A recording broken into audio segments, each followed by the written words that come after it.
Hi everyone, welcome back to Box of Delights. The game I want to show you today is called In the Name of Odin.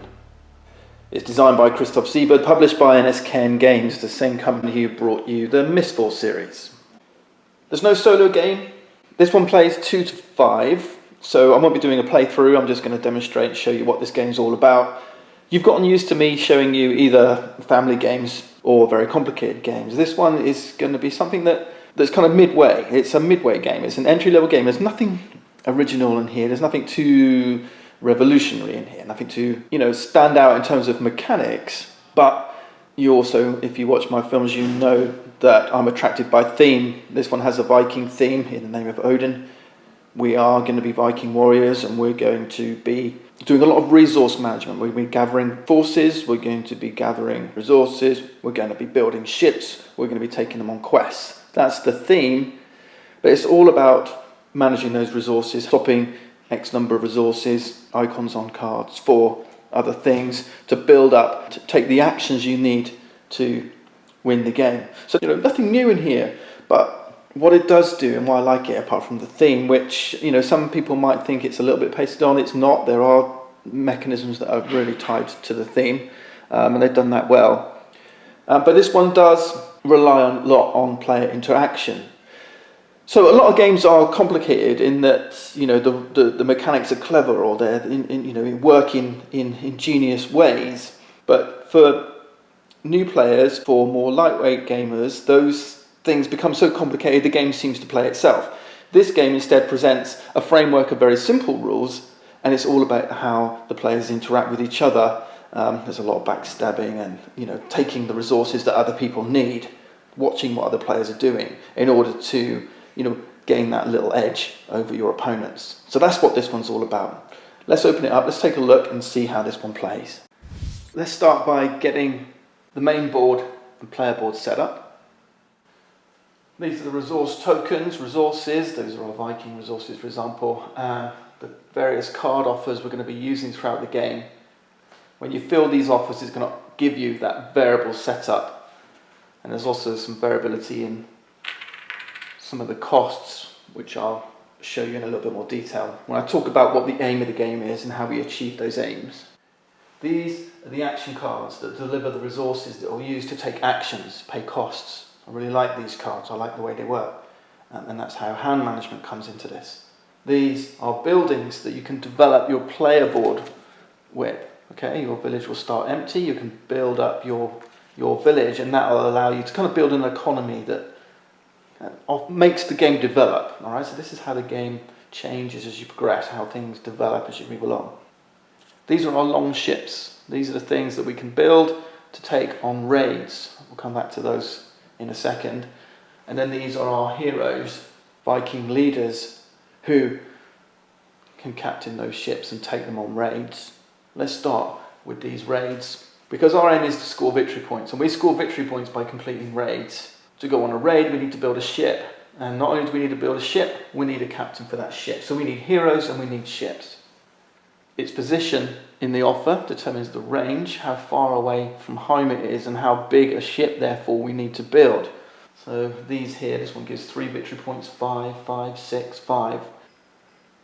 These two cost 1 paddle, 2 paddles, 3 paddles. These ships offer different numbers of paddles. All right, we'll come and look at those in a little bit more detail on what a raid looks like, how your ship might get damaged, and how other players can interfere with your plans to raid.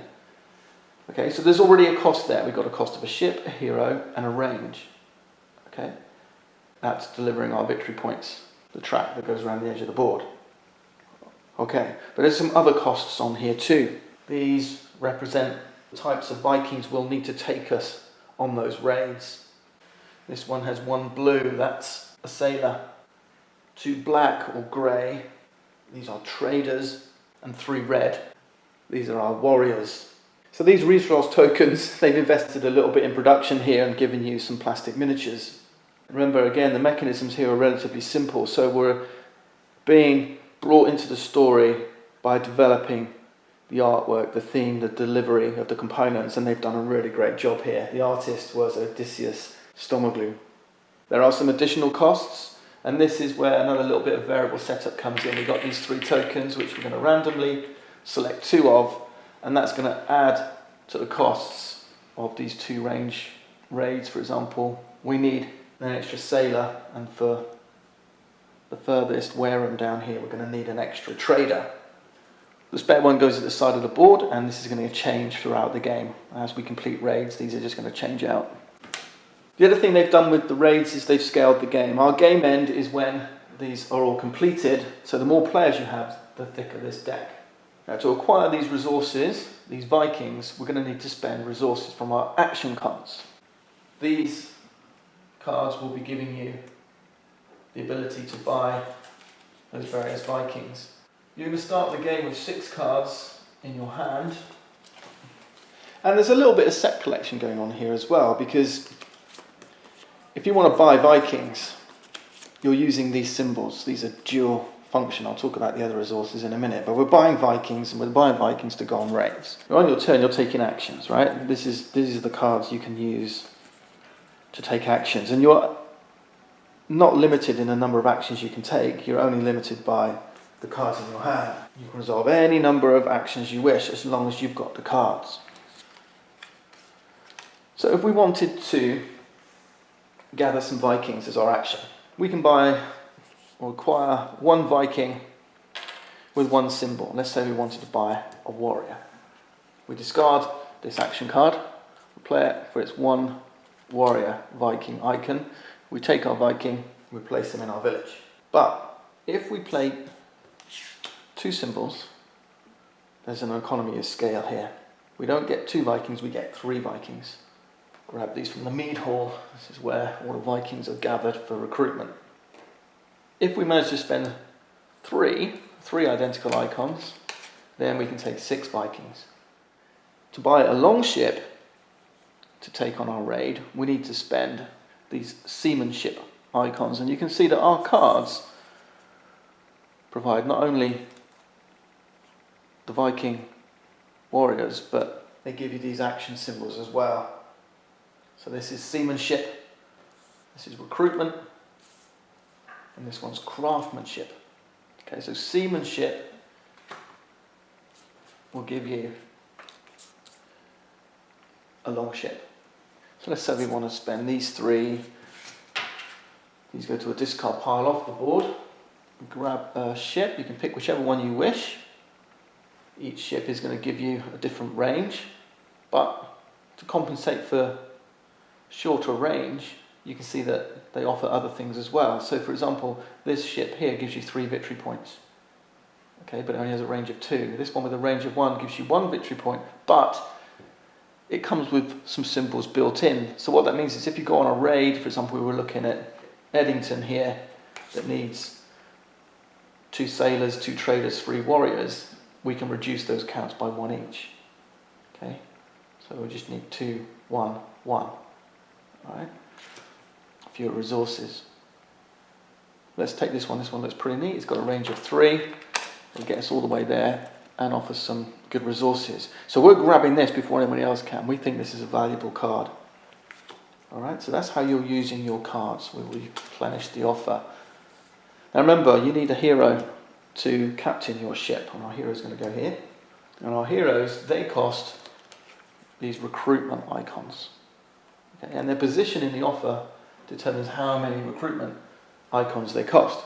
So Canute down here is only going to cost 2, Odin 2, Sven 3, Kettle 3, Oslog 4. So each hero will bring its own ability. Well, Oslog's on your player board, your hand side of action cards is 7. Remember, hand size was 6 at the beginning.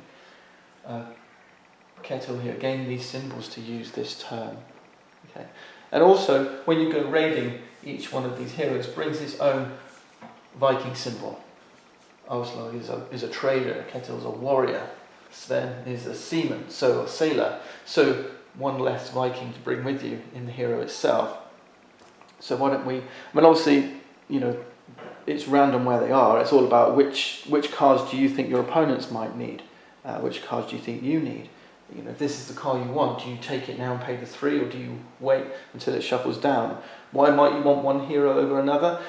because of the abilities and the icons it brings. When you're limited, remember, by your hand, what cards you've got in your hand, how much you can conduct on your turn is determined by those action cards, right? So you can see the mechanisms aren't complex. You know, it's not a gateway game. But it is. You know, it's not that complicated. It's straightforward enough. But there's layers of strategy in here. There's layers of depth to the game by each of these offers delivering different mechanisms. Okay, so it's lots of familiar things used in a nice, unique way with a wonderful theme on top. So let's spend two of these icons and go and grab Odin. Why not? Okay. Odin goes into our player board in the hero spot. I'm cheating. I didn't pay for those. Now Odin has this ability that says replace a building from your player board with a building of the same type from the game board and gain a victory point. Okay, so what's all those buildings about? The buildings are going to help you either generate resources or generate victory points. So at the start of the game here, let's have a look at some of the examples here. Okay, we've got runic circle, we've got 2 runic circles, we've got a couple of inns. Right, let's take those away and put a couple of different things in. Okay. Buildings cost our craftsmanship resources. In addition, you need to spend 1 construction token. That's these things here. Now you get one of these, you need to spend our craftsmanship resources. So buildings are a bit of a double whammy. You've got to spend 3 construction resources to get one, but plus one of these, which has already cost you X number of construction tokens already. And then the number of tokens you need to spend depends on how big your village is to start with. Well, the number of craftsmanship resources you need to spend is equal to the number of buildings in your village plus the number of construction tokens already in your village plus 1. So at the start of the game, we've got no buildings, none of these, so that's 0 plus 1. It costs 1 green resource to buy one of these. And the number of these that you can buy is equal to the number of empty spaces on your board. So let's say I have a house already here.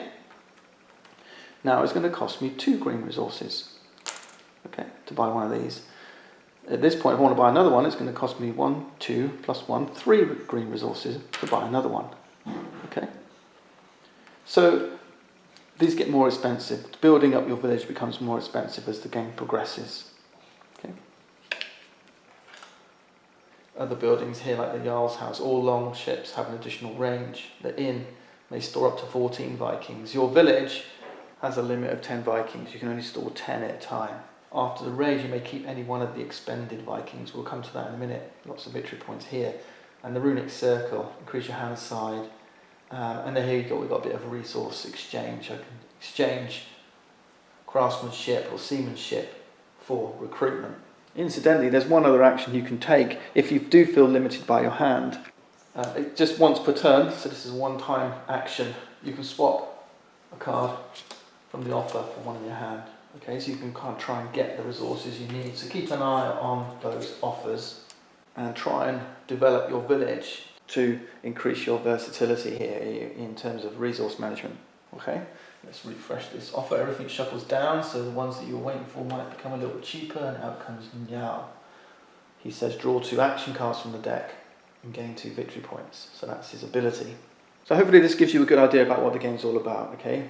We're going on these raids to gain victory points. We need to acquire Vikings, longships and a hero, and we can use action cards to recruit the things we need and develop our village in order to make us more versatile in how we can manage those resources and take shortcuts on those resource requirements. Let's give this a crack then. I've got 1 card left in my hand. I've got a ship, I've got a hero. I don't have any Vikings, so let's go grab some Vikings. We've gone through, we've played a few turns.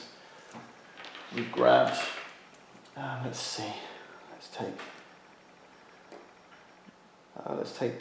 1 red, 2 grey. And let's say we have a building. Let's put the Jarl's house down here. Okay.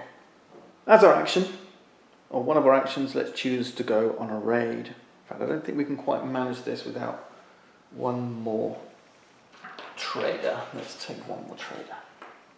Remember, our aim is to gather that fame. This is a pretty good one because Wareham brings 5 fame plus 2 fame here from the board. Alright, so 7 fame. We must have a face-up hero, a face-up longship. We declare our raid. First step, we're going to go on a raid to Wareham. We choose our longship and check the range. We've got a longship with range 3, that's perfect. We expend Vikings. This is where we look at the requirements here. 1 sailor, 4 traders, because of where it is, 2 warriors. Let's go about gathering those requirements.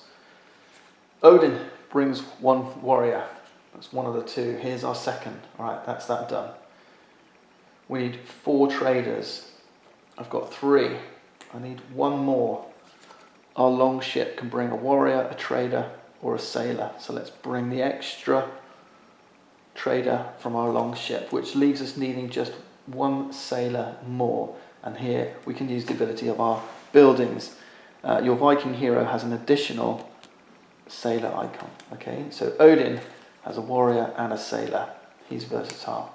Okay, buildings bring versatility. So there we go. We've satisfied and expended all the Vikings we need to. Effectively spending resources. Okay, these go back to the mead hall and exchange tales of Valhalla. Next, this is the interesting bit, and this is where players can interfere. It's called modifying the raid requirements. And what can happen is other players can now play cards from their hand, not for the Viking symbol, right, but for the action symbol. So what this is saying is that other players have, they've spread tales and stories and left influence in the towns and countries that you're raiding that put extra requirements on you, okay, to complete a successful raid. So we might have players, let's grab a few cards. Let's say we're playing a 3-player game. Okay, I've got 2 opponents. So we go around the table. The first opponent looks at their hand and says, I'm going to play some cards. Now they can play up to 3, right? 0, 1, 2 or 3. The raid requirements can be increased up to 3 cards. If they play 3 cards right away, that's it, done. That's the additional raid requirements, all right? It might be recruitment and 2 craftsmanship. Okay, or they could choose just to play 1, and then the next player can either put 0, 1 or 2 cards down to make it up to that 3. Make sense? All right, so we're looking up to 3 cards. And each player may choose to play nothing, they may choose to play everything. Why would they want to play some cards? Well, they may know that you're not going to be able to satisfy these requirements, so they're going to play them. The other thing is, it's a good way to get cards out of your hand. You've got a hand of 6, maybe 7, depending on your buildings, 6 cards you don't necessarily want to use. If you want to ditch some cards, you can ditch them here at this point when other players are taking raids, because you're then going to refill your hand from the deck up there. All right, so it's an opportunity to just kind of trim your hand and get rid of some cards and hope to get some better pulls and make some sets and get the resources you need. Okay, so it's a kind of a dual strategy. So again, the mechanics are simple, but how you employ them, and this is the cutthroat part of the game, how you employ them and how you compete with your the other Vikings around the table is how you're going to be good and win this game. Okay, so it could be that everyone chooses not to play anything. If that happens, then you just draw cards from the top of the deck to make it up to 3. So there's always going to be 3, whether they're played by players or whether they're played from the deck. So let's assume the first player plays none, the second player chooses this one, he wants you to put a recruitment cost down.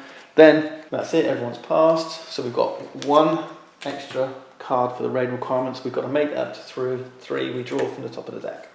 Okay, that's our raid requirement now. Now this is going to affect how successful our raid is. Now I can choose, I'm the player going on the raid, I can choose to play cards from my hand, action cards from my hand to match what the requirements are. Now I happen to have a recruitment here, so I can pay off that one. So I pull that one away, discard both of these, I've paid that off. But there's 2 here I didn't meet. I haven't got any cards left in my hand. So it doesn't mean my raid isn't successful, I can still raid. As it stands, we've completed our raid and we're going to gain our fame. So that's 5, 6, 7. Right? Take my token on the green player, move it up the fame track.